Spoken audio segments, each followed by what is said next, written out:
안녕하세요. 이것이 신앙고백이다. 예, 시리즈 7권 책 중 첫 번째 책, 벨지카 신앙고백서 1항 두 번째 시간입니다. 유일하신 하나님의 존재 또는 유일무이한 하나님의 존재에 관하여 두 번째 시간인데, 우리가 본문을 먼저 읽어보고 강의를 하도록 하겠습니다. 본문의 내용인데요. 1항 유일하신 또는 유일무이하신 하나님의 존재, 그렇게 우리가 해석을 조금 다르게 할 수 있겠지만, 예, 한번 읽어보겠습니다. 우리가 지난 시간에 우리가 이 부분을 우리가 설명을 했다고 보는데요. 우리가 모두 진심으로 믿고 입술로 고백하는 것은 아주 중요한 이야기였죠. 우리가 하나님이라 부르는 유일무이하고 단일하신 영적 존재가 있다는 것이다. 우리가 여기까지 어제 우리가 지난 시간에 우리가 살펴보았는데요. 오늘은 그 동그라미 2번에 있는 내용을 한번 공부해 보도록 하겠습니다. 또 그분이 영원하고, 아주 오늘 우리가 공부에서 아주 중요하게 취급되어야 할, 제가 강조하고 또 제가 여러분들에게 정말 각인시키고 싶은 그러한 주제입니다. 불가해적이고 불가시적이고 불변하고 무한하고 전능하고, 여기까지가 아주 중요한 그 내용이라고 저는 봅니다. 이것을 보통 우리는 우리가 여기까지를 우리가 신학에서 하는 이야기입니다. 여러분, 비공유성 또는 비공유적 속성이다. 비공유성 이렇게 합시다. 그 다음에 구분 짓는 것처럼 여기는 공유성입니다. 그 분간은 이제 perfectly라고 해서, 이 부분은 인간이 경험할 수 있다. 이렇게 문자적으로 해석은 우리가 보통 합니다만은, 이것은 하나님의 실존이죠. 이거는 우리가 하나님의 존재에 이것을 우리에게 제시하시더라도 우리가 개념적으로 받아들여져서 삶의 해석에 그리고 실천적으로 따라가는 것이고, 실제로 우리가 경험하는 것은 이제 이것이죠. 그런데 그것을 구분하기 위해서 perfectly, 그리고 우리가 신앙고백서에 오게 되어지면은 perfectly에 대신해서 most라고 되어 있는데요. 이 most, perfectly 이렇게 서로 다른 구분되어 있는 그런 것을 볼 수 있을 겁니다. 자, 제가 해석한 부분을 통하여 계속해서 공부하도록 하겠습니다. 그 웨스트민스터 신앙고백서입니다. 여러분, 웨스트민스터 신앙고백이 아니라 대교리입니다.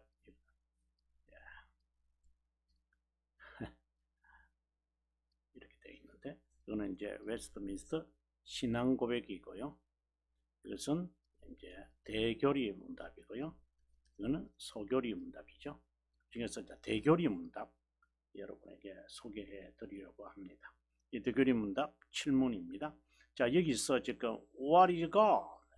하나님은 어떤 분이냐라고 되어 있는데요. 여기서 아주 중요한 거죠. 오늘 우리가 지난 시간에 우리가 봤던 건데요. 그리고 영원하시고라고 하는 거, 영이시고 영원하시고 불변하시고 거의 내용이 비슷합니다. 자, 그리고 여기까지. 자, 여러분, 여기까지. 자, 이렇게 하고 난 다음에 다시 이 부분 보시면 여기에 가장이라고 되어 있어요. 그죠? 그래서 이 부분을 우리는 비공유성이라고 그러고요. 그걸 우리가 공유성이라고 그러죠. 좀 차이죠. 그래서 여기서 이렇게 구분되어야 한다. 하나님은 어떤 분이냐 라고 하는 그 이야기를 우리가 대교리 문답에서, 물론 소교리 문답에서도 있습니다만은 뭐 우리가 긴 시간이 아니기 때문에 그냥 여러분들께서 소교리 문답 사문을 보시면 아마 도움이 되리라고 생각이 듭니다. 다시 본문으로 돌아오겠습니다. 아마 여러분들이 서로 비교가 되셨는지 모르겠는데요. 그분이 영원하고 여기에 영적 존재부터 시작을 할게요. 영적 존재, 그 다음에 영원하고, 그리고 불변하고 전능하고, 여기서 이렇게 끊어지는 것을 여러분 볼 수 있죠. 그리고 난 다음에 이제는 완전이라고, 앞서 그 대교리 문답 7문에서는 완전이라는 말 대신에 most라고 되어 있죠. 가장. 이것을 통하여 우리가 어느 정도를 볼 수 있는 것은 비공유성과 공유성, 뭐 이렇게 우리가 볼 수 있겠습니다. 자, 그러면 오늘 우리가 공부할 동그라미 2번으로 우리가 페이지를 옮기도록 하겠습니다. 벨기카 신앙고백서 50페이지죠. 여기 보니까 50페이지라고 되어 있네요. 50페이지에서 이제 앞부분으로 우리가 윗부분으로 올라오면은 이렇게 되어 있습니다. 하나님에 관한 우리의 첫 고백은 그분은 유일무이하고 단일한 분, 삼위일체 하나님이시고 영적 존재이시라는 것이다. 단일하다는 것은 동일하다는 의미가 있다. 참 이것도 우리가 기억을 해야 될 것 같아요. 동일하다는 개념입니다. 성경에 관한 고백 후 삼위일체에 관해 자세하게 고백을 하는데 우리가 파랑을 우리가 공부하면서 한번 살펴보기로 하고요. 자, 2번 동그라미 2번으로 이제 오늘 가도록 하겠습니다. 하나님에 관한 다음 고백은 하나님의 속성에 관한 것이다. 이것은 하나님이 어떤 분이냐, 우리가 대교리 문답 7문에서 이미 우리가 이것을 본 적이 있지 않았습니까? What's God? 이라는 질문이었습니다. 피조물인 인간이 창조자 하나님에 관해 알기 위해 물을 수 있는 것은 그분은 누구냐? 라고 묻는 것이 아니라 어떤 분이냐? 라고 묻는 것이다. 만일 우리가 하나님을 이해할 수 있다면 그분이 누구냐? 라고 물을 수 있고 그분을 규정할 수 있죠. 그런데 그것이 불가능하죠. 시간에 제한된 인간이 시간과 무관한 하나님을 시간 속에서 제한시켜 가지고 누구다 이렇게 규정하는 것은 거의 불가능한 거죠.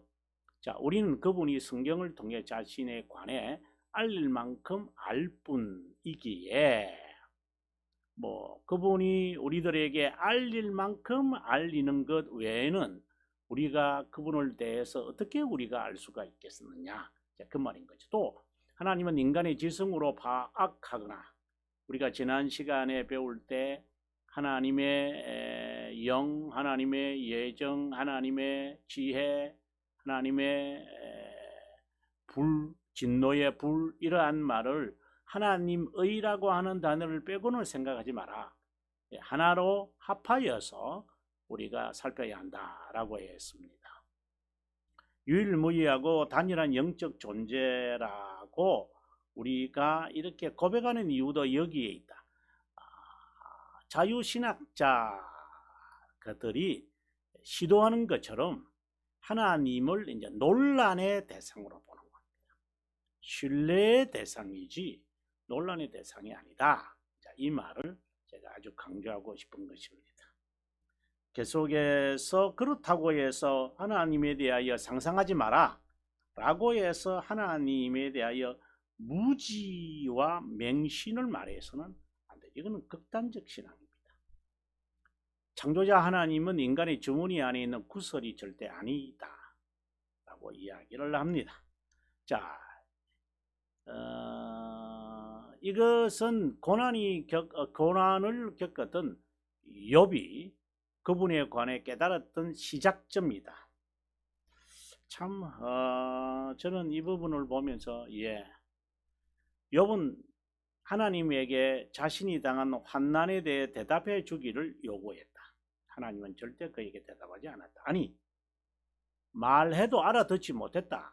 우리가 38장에 보면 이제 그것이 참 잘 드러나죠. 네. 제가 이제 욥이 이제 환난을 통하여 하나님에 대한 지식을 갖는 이 과정이 우리가 전도서잖아요. 참 정말 뭐라고 표현이 잘 안 되는데요. 네. 하나님에 관한 우리의 무지를 인정해야지 그의 새 친구처럼 아는 척하며 자기 해석과 이기적 결론을 내리는 어리석음을 우리가 경계해야 된다라고 했습니다. 그럼 다시 돌아와서요. 우리는 하나님을 어떤 분이라 고백해야 되나? 자, 이제는 본격적으로 들어가는 내용입니다. 그분은 영원하다는 것이다. 여기서 또 중요하게 말하고 있는데, 영원하심과 항상 동반하는 그의 속성은 불변이다. 그러니까 영원 불변 이렇게 되겠죠. 보통 우리가 영원 불변하다. 그건 하나의 짝입니다. 하나님께서 영적 존재라고 고백하면서 동시에 고백해야 되는 것은 그분의 무한합니다. 우리가 지난 시간에 자세하게 살폈습니다.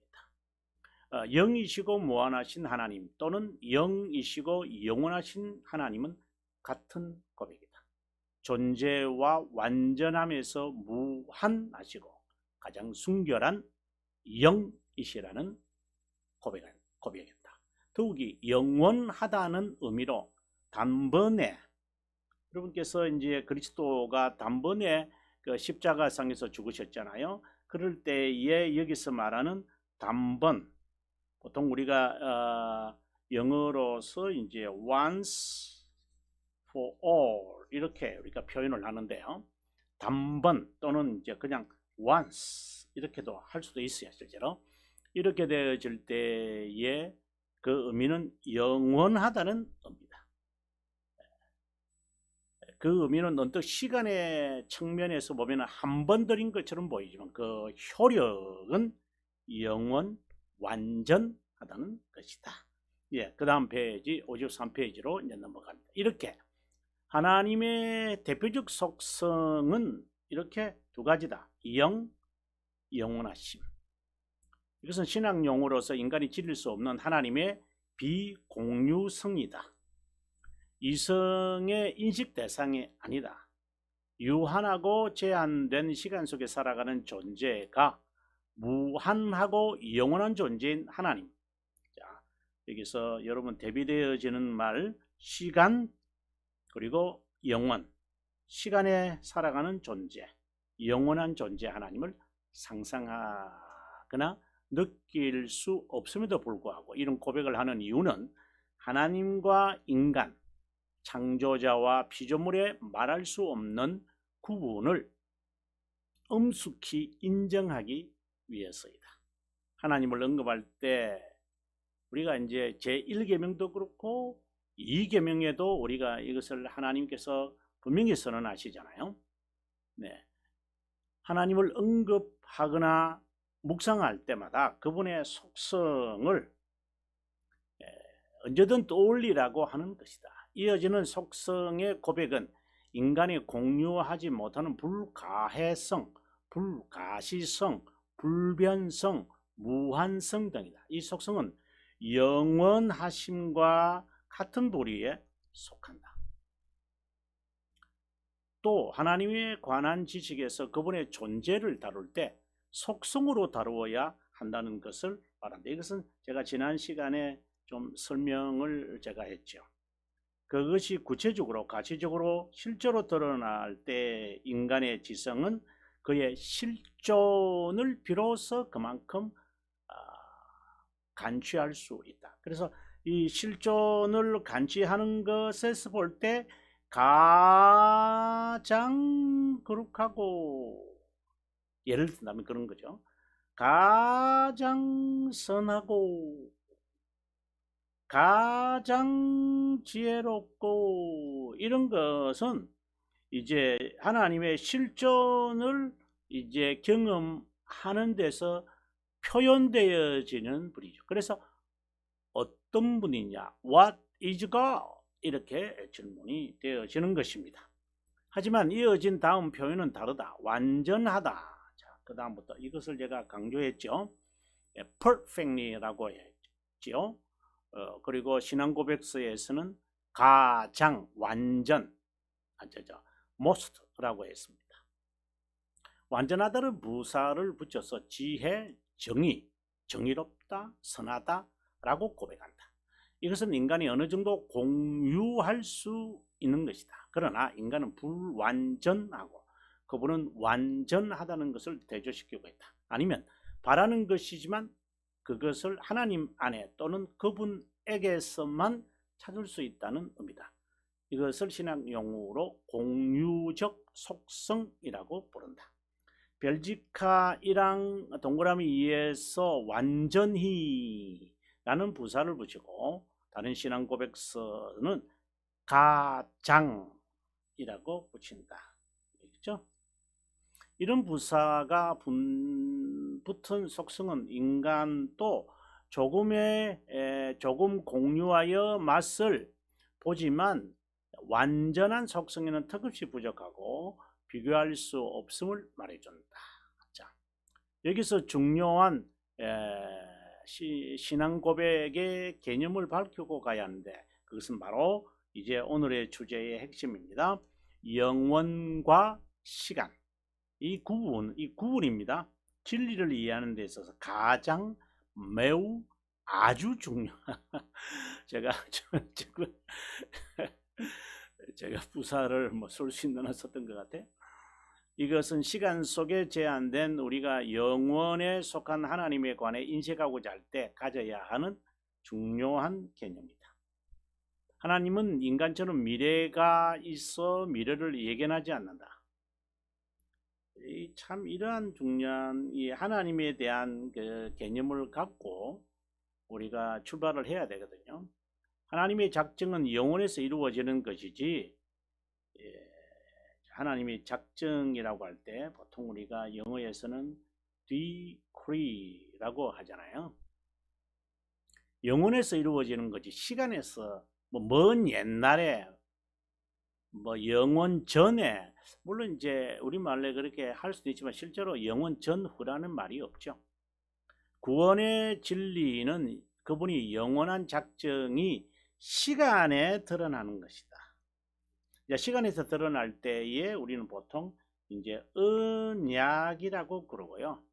하나님께서 이제 자신의 자비함을 드러내는 거거든요. 그래서 언약을 이제 자비함의 언약이다. 이렇게 우리가 이제 칼빈 선생이 말하곤 합니다. 구원의 진리는 영혼에서 완결된 것을, 자, 중요하죠. 완결된 것을 시간에 있는 인간에게 알리는 것이다. 그래서 시간에 드러난 하나님의 구속 사역을 영혼에 있는 것으로 소급해가는 것은 논리에서는 있을 수 있겠지만 사실상 어리석은 것이죠. 그렇다고 해서 연역법에만 있어야 한다. 그 말을 지금 하려고 하는 것은 아닙니다.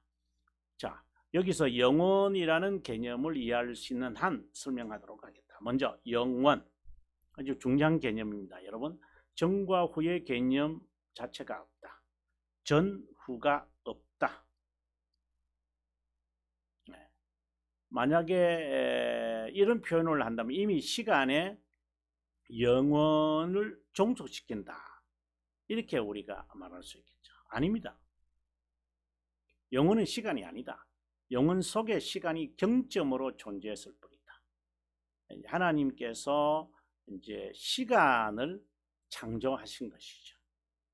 그래서 우리가 디도스의 1장을 보게 되어지면은 이제 하나님께서 태초에 이런 표현이 있지만 실제로는 before beginning of time 이렇게 되어 있거든요.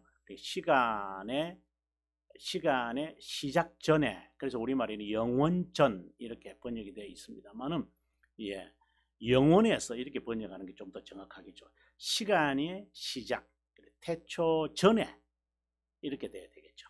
아무튼 영원이라는 개념은 전과 후가 없다, 먼저 개념을 가져야 됩니다. 우리는 영혼 가운데 있는 시간 속에 육신으로 태어나 육신이 죽는 날 영혼으로 회귀한다.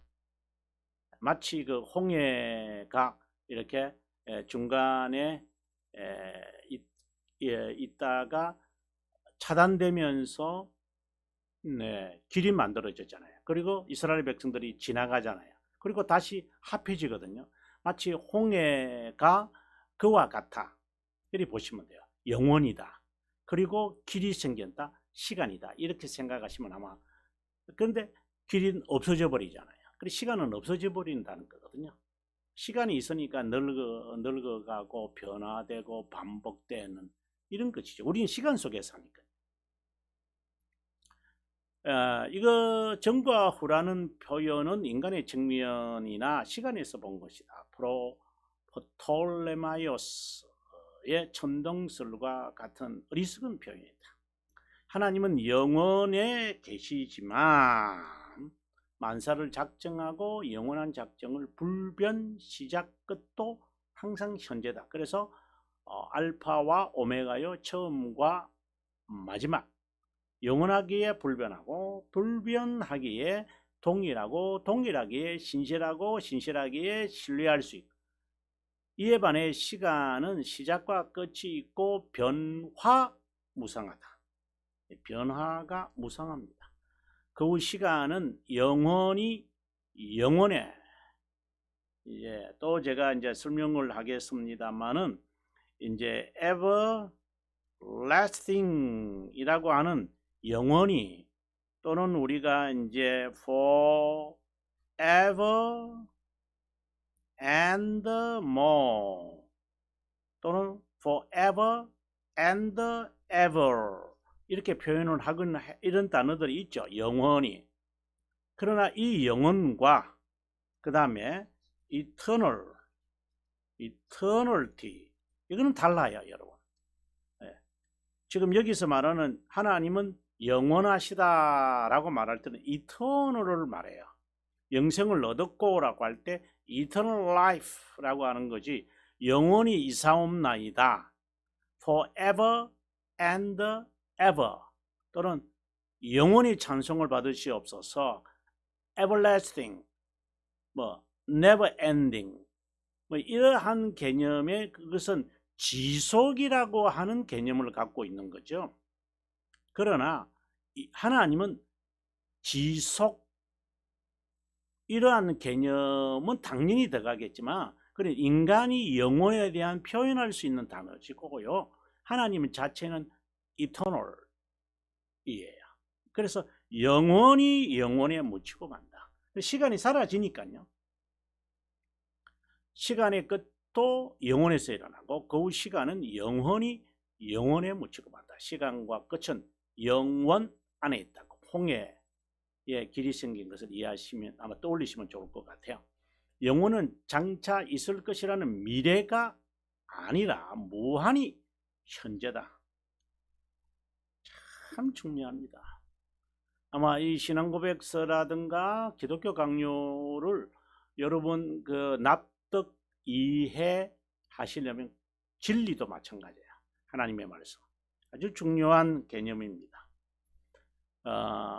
태초에 하나님이 천지를 창조하셨다라는 선언은 천지를 시간 속에 창조하셨다는 것을 의미한다. 앞서 말씀드렸지만 in the beginning 이렇게 이야기할 때 in the beginning of time이라고 정확하게 표현이 될 수 있겠죠.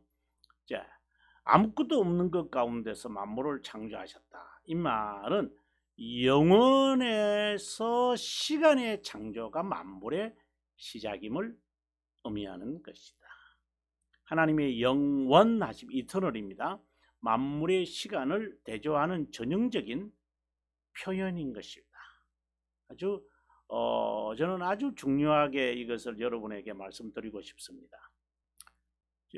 계속해서 읽겠습니다. 하나님의 모든 사역은 신비하다. 이 말은 무슨 말이냐면 현재이기 때문에 그래요. 인간은 현재가 없거든요. 그분에게 시간의 개념을 적용하면 안 된다. 참 쉽지는 않을 거예요. 자, 영어에서 앞서 제가 말씀드린 대로 everlasting, eternity, 그 다음에 forever and ever, eternity, everlasting 뭐 이런 말 아까 제가 말씀을 드렸기 때문에 그냥 넘어가도록 하겠습니다. 그처럼 하나님이 모든 것을 지으시되 때를 따라 아름답게 하셨고 또 사람들에게 영원을 사모하는 마음을 주셨다. 영원을 사모하는 마음을 주셨다. 전도서 3장 11절인데 아주 중요한 것이죠. 네. 영원을 사모하는 마음을 주셨다.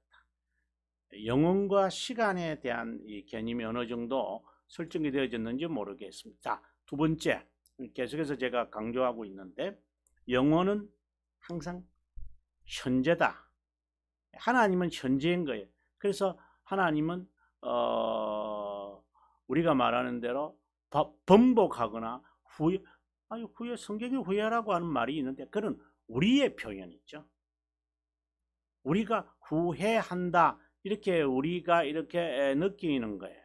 그렇게 표현하는 거예요. 그래서 성경을 해석할 때에 우리의 측면에서 해설을 붙인 것이 있고 하나님이 직접 말씀하시는 것이 있고 하나님 말씀이신 그분 자체를 말하는 것이 있고 그것에 대하여 선포하는 말씀이 있고 우리가 말씀이라고 할 때도 좀 다양하게 쓰여지는데 하나님은 현재입니다. 현재. 인간에게는 항상 과거, 미래밖에 없다. 하나님은 만물을 창조하시면서 시간을 창조했고 그 안에 빛을 만드셨다. 형체가 드러나게 하신 거죠. 어두움이 있고 혼돈하더니 이 말은 무라고 하는 개념을 표현하고 있는 거죠. 영원이라는 개념을 영어의 시제에서도 과거에 관한 이야기들이 있는데 과거, 현재, 미래 이거는 과거와 미래는 실제적으로 여러 변화가 있잖아요. 그러나 현재에는 변화가 있어봤자 현재 진행형 그건 가까운 미래를 말하는 거죠. 현재 시제를 쓰는데 그는 습관을 말하거나 진리를 말할 때 쓰지 시점을 말하지는 않지요. 내가 아침 7시 일어난다. 현재를 쓰지만 그는 습관을 말하는 것이죠. 해가 서쪽으로 진다. 그것은 진리를 말하는 것이죠. 계속적으로 반복되어지는 습관이기 때문에 그는 변하지 않는 것이죠. 주로 그 습관이라는 것이 변한다 이 말을 하는 것이 아니라 항상 그 사람은 그래 always라는 말이거든요. 현재 시제에서 always 이런 말인 거죠. 자, 여기서 이제 그 설명을 지금 하고 있으니까 여러분 자세하게 읽으시면 아마 될 것 같고요. 자, 하나님에 대한 지식을 갖고자 할 때 그분에게 시간 속에 갇힌 인간처럼 과거와 미래가 있지 않고 항상 현재가 있다는 것을 기억하면 좋겠다. 하나님께서 만사와 만물을 영원에서 창조했다. 이 변하지 않는 계획이다. 현재이시기 때문에요. 그리고 하나님께서 만사의 제1원인자에게 그분의 예지는 인간의 예지하고 다르다. 인간의 시간 속에서 미리 일어날 것을 벌써 그 해석 자체가 틀린 거죠. 하나님의 현재이기 때문에. 그래서 하나님의 예지라고 말할 때는 현재성을 이야기하는 거예요. 개념화가 빨리 되셔야만 합니다. 우리는 우리 자신의 실제 모습을 보지 못한다. 우리가 보는 것은 거울의 반영체, 실제나 현재의 모습 또는 자신의 존재를 전혀 보지 못한다. 보는 것은 우리의 실존밖에 못 보죠. 이거는 이제 경험에서 그래서 에고즘 나는 존재한다. 실존한다는 말이거든요. 왜? 내가 생각하고 있으니까. 고기토. 생각하니까. 이제 그 실존을 지금 말하는 것이죠. 자, 그 다음에 계속해서 한번 또 읽어보겠습니다.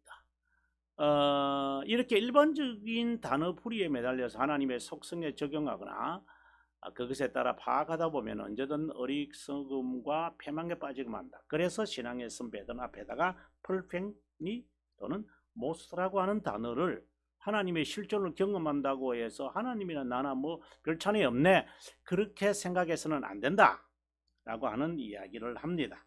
자, 60페이지인데 영원은 불변하다. 이것은 안에 짝이라고 했죠. 여러분 참 많이 드러나잖아요. 영혼과 시간의 차이를 이미 설명했듯이 영혼은 전후, 첫 번째 이야기죠. 현재이다. 두 번째 개념이죠. 이제 세 번째는 불변하다라고. 하나님은 변함도 회전하는 그림자도 없는 분이다. 그러나 시간은 흐르고 멈추고 변한다. 우리는 시간 속에 사니까. 자, 그렇다면 우리가 영혼으로 회귀한다고 했잖아요. 그럼 우리가 하늘나라에 갔을 때에 우리가 뭐 늙겠다? 뭐 어떤 사람들은 스콜라주의의 영향을 받아서 그런지 몇 살 정도의 인간의 육체로 우리가 부활할까? 그런 상상하지 마라. 인간의 그 하나님에 대하여 영혼에 대한, 우리가 영혼에 대한 것에 대해서 우리가 참 알기가 어려운데 사실 그 별로 의미가 없죠. 그러나 궁금하니까, 호기심이 있으니까. 만약에 그 아우구스티누스에게 이런 질문을 던졌다면 아우구스티누스가 이렇게 이야기해서 했었다고 합니다. 지옥을 만들었다. 네. 그 다음에 하나님의 현재라고 불변하신다고, 불변이라는 단어만 생각하니까 숙명, 운명 이라는 개념을 하나님의 작정에 이것을 시간으로 집어넣어 버리면 당연히 숙명, 운명, 패틀리즘이 되겠죠. 그렇게 보면 합니다. 하나님에게는 만사가 단이라고, 우리에게는 다양하게 볼 뿐이다. 게다가 그분의 영원성을 망각하면 서로 충돌된다고 본다. 나중에 제가 이제 돌터레이터의 1장 2항에서 제가 설명을 이제 물론 하겠습니다만은, 그 칼빈 선생에 의해서 2권 17장이나 그리고 3권 14장이나 이런 데서 칼빈 선생이 이제 하는 말씀이 있어요. 그것이 뭐냐면 하나님의 자비함을 그리스도의 구속사역, 자, 이것을 대등하게 보시면 안 돼요. 이렇게 보셔야 돼요. 그러니까 하나님의 자비함은 영원성이니까 영원한 자비함의 구속사역을 종속시켜야 한다. 이것과 이걸 이렇게 수평관계로 두어서는 안 된다. 대등관계로 하지 마라. 또 그리스도의 사역만이 아니라 그 다음에 또 우리가 믿는 자마다 구원받는다 이럴 때 믿음이라는 이 단어도 그리스도의 구속사역과 믿음은 이 대등관계가 있죠. 왜? 시간 속에 있으니까. 그러나 하나님이 우리를 사랑하셨다 라고, 하나님이 세상을 이처럼 사랑하사 라고 하는 이 개념을 이 종속 이렇게 수직 관계로 봐야지 이 수평 관계로 보면 합니다. 그래서 저는 이것을 1원인이고 이것을 2원인이다 라고 이제 이야기를 하는데요. 우리가 한번 잠깐 이야기 나왔으니까 한번 보고 들어가도록 하겠습니다. 돌터레이터 1장 2항입니다. 이 내용이 요한복음 3장 16절 해석하는 것 같아요. 하지만 하나님의 사랑은 이렇게 명시되었는데 세상에 자신의 독생자를 보냈고 그분을 믿는 자마다 파멸하지 않고 영생을 갖게 된다는 것이다 라고 하는 이 문구를 제가 어떻게 이제 해석을 하는가를 여러분께서 잘 보시면 될 것 같아요. 자, 정확하게 우리 한번 보도록 하겠습니다. 예, 64페이지의 내용인데요. 위에 법규는 방금 저희들 읽었잖아요. 1장 2항. 요한복음 3장 16절의 말씀을 올바로 해석하는데 매우 중요한 개념을 우리에게 밝혀준다. 칼빈 선생은 자신의 글자 기독교 강요 2권 그 말 부분이죠. 17장에서 이렇게 말합니다. 자, 이 부분입니다. 이것도 여러분께서 제가 친절하게 좀 찾아드리면 좋겠는데 여러분 꼭 한번 읽어보시기 바랍니다. 제가 쓴 이것인데 교양 나왔으니까 그러면 제가 한번 찾아서 여러분들에게 알려드리도록 하겠습니다. 예, 이것이 기독교 강요다. 예, 여기에 보시면은 2장 17장 1항이고요. 이제 2항으로 갑니다. 이렇게 되어 있습니다. 칼빈 선생이 참 저는 이것을 읽으면서 제가 전율을 금치 못했는데요.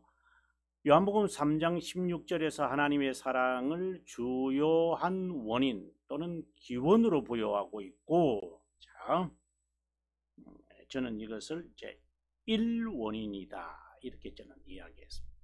그리스도를 믿는 믿음을 두 번째 원인이라고 말하고 또 다른 말로는 근인이라고 말하고 있다.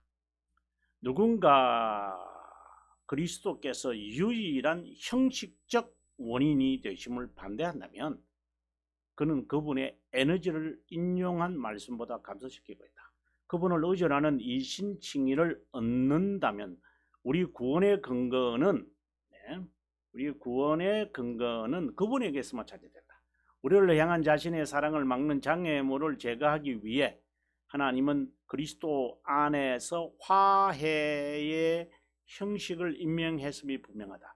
누그러뜨리다. 제가 이제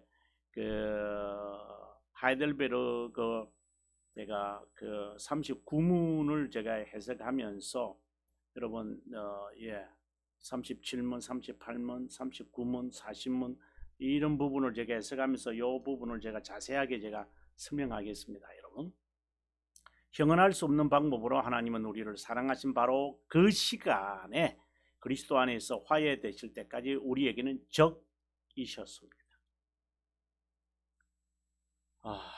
이런 말씀들이 너무나도 중요하다고 저는 봅니다. 그 1항의 내용을 다시 한번 보도록 하겠습니다. 자, 앞에 있는 것을 전제를 하고 들어가서야만 좋았을 텐데요. 자, 그리스도의 공로를 제가 말할 겁니다. 하나님의 자비하심과 대립시키는 것은 경솔한 행동이다. 주종인 것이지 양립하지 않는다. 하나님의 무상적 호의는 각각 입장에서 보면 그리스도의 순종처럼 우리의 행위에 반대되는 것이다. 자, 여기서 이 단어가 아주 중요한 키워드입니다. 이제 설명을 하면은 이렇습니다. 제가 한번 여러분 한번 설명해 보도록 할게요. 사실상 우리가 이 부분을 충분히 이해되어져야 됩니다. 우리가 요한복음 3장 16절 쓸 때 하나님의 사랑, 그 다음에 그리스도의 성육신, 그 다음에 우리의 믿음, 이렇게 우리가 보잖아요. 믿음. 자, 봤을 때 이 둘은 이제 수평관계예요. 그러나 이것을 수평관계로 보면 안 돼요. 왜? 이것은 영혼에서 일어난 것이고 이것은요 시간에서 일어난 거예요. 그래서 이것을 이쪽으로 돌려야 돼요. 그런데 운명론과 숙명론이라는 것은 영혼과 시간을 대등한 관계로 보는 거죠. 그래서 그냥 무한한 시간이, 뭐 무한하다는 것도 시간이 없는, 그 지속하는 이런 개념으로 받아들이면 안 된다. 종속시켜야 한다. 이렇게 칼빈이 말하고 있는 것입니다. 자, 그러면 우리가 본문으로 돌아오겠습니다. 예, 그러면 여러분 이 부분을 충분히 이해할 수 있겠죠? 자, 이제 그거에 대한 설명을 제가 여기서 이제 하고 있는데요. 여러분께서 꼭 읽으셔서 정리가 됐으면 좋겠습니다. 여기에 구원의 이게 본문이 아니고 이제 그 돌터레이트인데 제가 돌터레이트 법규로 돌아왔습니다. 별적화 가리고 구원의 1원인, 네, 2원인 요 설명을 여러분 꼭 이 페이지가 어디에 있냐면은 네, 65페이지에 있네요. 여기 보니까 64페이지니까요. 자, 그러면은 우리가 본문으로 돌아오도록 하겠습니다. 예, 시간이 많이 갔지만 여러분 아주 중요한 개념을 여러분들에게 설명하기 위해서 이렇게 왔습니다. 하나님은 영원하기에 불변하다. 우리는 시간에 제한되기에 늘 변한다. 예, 반복하거나 변해야 이성적이고 합리적이다. 이게 과학적이라고 그러잖아요. 시간 속에 갇혀 있기에 반복하거나 변하거나 잊혀야 과학이라고 하니 우스꽝스러운 주장이 아닐 수 없다. 자, 그러면은 이제 마무리를 한번 하도록 하겠습니다. 인간의 요구에 따라 가상적 존재가 있어야만 인간이 도덕적으로 살아갈 것이라고 하며 어설픈 도덕 철학을 만들어낸다. 이런 철학은 칭송하고 이런 철학을 칭송하고 숭상한다. 예, 제가 칸트를 두고 이제 하는 말입니다. 유일무이한 하나님에 관해 진리를 알 수 있는 수단은 무엇이고? 라는 이야기를 다음 2항부터 7항까지 이제 이렇게 된다. 자, 그러면 다음 시간에는 여러분들에게 2항, 예, 하나님을 알게 되는 수단, 수등태인데요. 한번 여러분들에게 강의하도록 하겠습니다. 예, 긴 시간인데 여러분 그 영혼과 시간 개념 꼭 여러분께서 다시 읽어보셔서 점검되었으면 좋겠습니다. 시청해 주셔서 감사합니다. 예, 저는 다음 시간에 또 좋은 강좌로 여러분에게 인사드리겠습니다.